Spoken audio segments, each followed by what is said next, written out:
شروع اللہ کے نام سے جو بڑا مہربان نہایت رحم والا ہے۔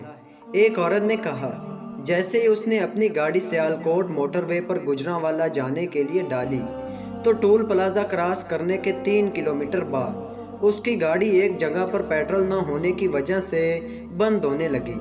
اس کے بعد اس نے اپنی کوشش سے ہر ایک شخص کو کال کرنے کی کوشش کی جس سے اسے مدد کی توقع تھی، مگر کوئی اس کی مدد کے لیے اس کے پاس نہ پہنچا۔ یہ کہتی ہے کہ اس دن پولیس اگر مجھے پاکستانی شہری سمجھتے ہوئے اور میرے انسانی حقوق سمجھتے ہوئے میری مدد کے لیے آ جاتی تو مجھے اپنی عزت و آبرو سے محروم نہ ہونا پڑتا۔ یہ کہتی ہے وہ درندے اس کی گاڑی کے پاس آئے اور گاڑی کے دروازے کا شیشہ کھٹکھٹانے لگے۔ میں ڈر گئی اور مجھے شک ہوا کہ اب میرے ساتھ وہی ہونے والا ہے جو ایک نہتے انسان کے ساتھ سنسان علاقے میں ہونا چاہیے۔ میں نے دروازہ نہیں کھولا۔ ان میں سے ایک شخص کے ہاتھ میں ڈنڈا تھا اور دوسرے نے روڈ سے پتھر اٹھایا اور میری گاڑی کے شیشے پر دے مارا۔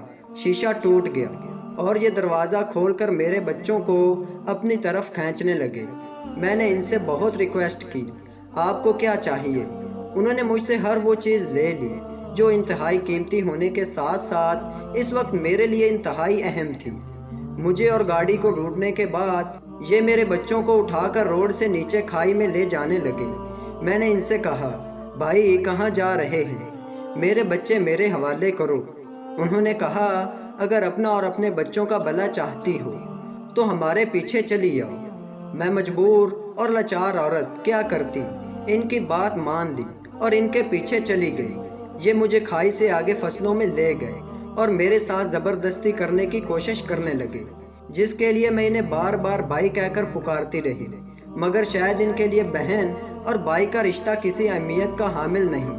افسوس کہ دنیا ہوس پجاری ہے، کسی کو جسم کی بھوک ہے یا کسی کو مال و زر کی، مگر یہ لوگ یہ بھول جاتے ہیں کہ انہوں نے بھی آخر ایک دن اس دنیا سے رخصت ہونا ہے۔ تو دوستو، ایسی ہی شاندار ویڈیو دیکھنے کے لیے چینل کو سبسکرائب کریں۔ تو ملتے ہیں ایسی اچھی ویڈیو میں، تب تک کے لیے اللہ حافظ۔